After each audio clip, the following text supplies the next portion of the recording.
Known as the gateway to the Delta, where the Mississippi River Delta in the western part of the state meets the bluffs further east. Located in the deep south in rural Mississippi lies a federal correctional complex that has facilities of each security level, including a federal prison camp. Federal Correctional Complex Yazoo City and its high security penitentiary holds some of the most dangerous men in the federal prison system. We'll start by looking at the prison town before moving on to facts and figures. Then we'll take a look at some notable incidents and finally finish in with some infamous inmates.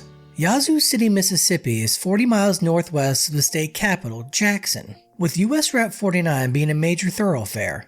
It is also the county seat of Yazoo County. Yazoo City is home to the only government-owned federal prison complex in the state. We have previously covered a scandalous prison in Mississippi. Click the link above to check that out. Founded in 1824, it is named after the nearby Yazoo River. A French explorer, Robert La Salle, named the river in 1682 in reference to the nearby tribe. The city was a strategic area during the American Civil War and was raided by Union forces several times. The Battle of Yazoo City was fought on March 5, 1864. In 1904, a major fire struck the city. There is a legend that a witch buried in the local cemetery was responsible and exacted her revenge on the townsfolk. Nearly 3/4 of the town was destroyed by the fire, sparing only the courthouse and a few newer homes. Another tragedy would strike the city in 2010. An F4 rated tornado with winds reaching 170 miles an hour would hit the city. This tornado was during a 3-day weather system that hit the southern US. The area would suffer 10 dead and nearly 150 injured. It would do a staggering $364 million worth of damage. Yazoo City is not large, with just over 10,000 residents per the latest census data reports. The median household income is only $30,092, with almost 40% of the residents living below the poverty line. Niche.com, a city rating website, gave Yazoo City a D+ livability score, with poor scores in schools, jobs, and health. The city relies heavily on FCC Yazoo City, but given its rural location, agriculture is also important. Catfish farming is one notable industry in the area. Hopefully now you have an idea of the area surrounding the prison.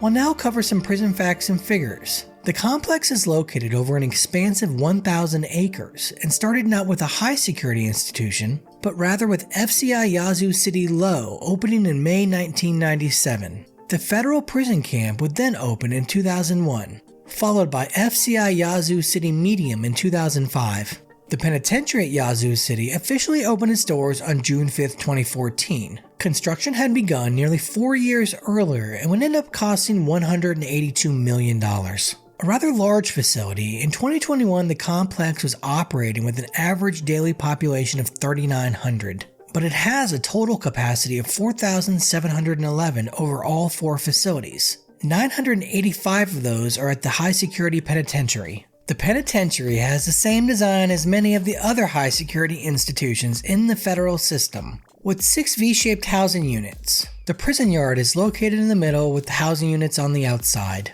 The ever-observing tower in the center of the prison watches over all movement in the yard and walks. While the medium security facility does take security seriously, the prison rec yards are located on the outer edge of the facility, unlike the penitentiary. The penitentiary has 285 segregation cells for inmates with behavior issues while in general population.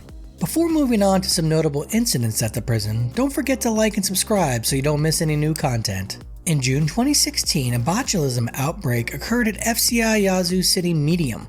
Botulism is a rare but potentially fatal illness caused by a bacteria. It causes weakness, trouble seeing, tiredness, and speaking issues. The illness is fatal in 5 to 10% of cases. It's definitely not something to mess with. Botulism is not an airborne bacterium, so how did it spread? Good old prison hooch or homemade alcohol. 17 inmates were transferred to local hospitals where they received an antitoxin.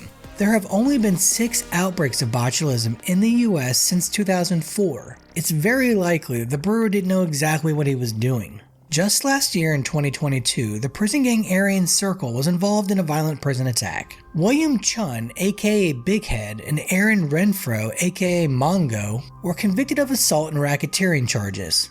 Big Head ordered Mongo to attack another inmate to gain membership into the gang.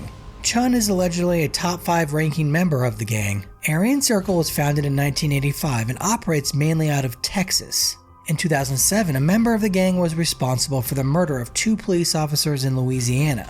Following the conviction, the U.S. prosecutor said, "Gangs such as the Aryan Circle that prey upon fellow inmates in society have no place in or outside of prisons." In 2019, Brandon Wright was given an additional 6 years in prison for assaulting a correctional officer. The judge noted his extensive criminal history when sentencing him. He was transferred to USP Lee and is scheduled for release in 2025. In another attack on correctional staff, Valentino Gonzalez was convicted and sentenced to an additional 14 years in prison after stabbing another inmate and correctional officer. The CO was attempting to intervene in the attack on the offender. Gonzalez was already serving a 24-year sentence for conspiracy to murder. He is now being housed at the most restrictive facility in the federal system, Florence AdMax.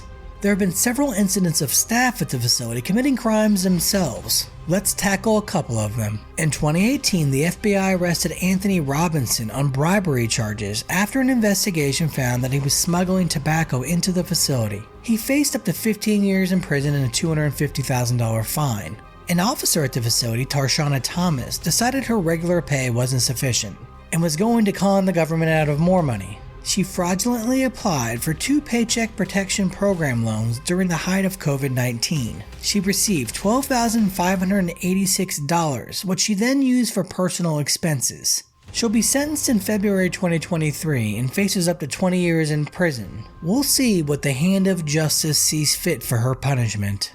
On the other side of employee corruption, the federal government was ordered to pay the union president, Cindy Price, $300,000 in compensatory damages after it was found that she was discriminated against by prison officials. Price called out the government for their handling of COVID-19, putting both officers and inmates at risk. She said, "I just want to do my elected duties in peace. At the end of the day, it's about what's best for the employees."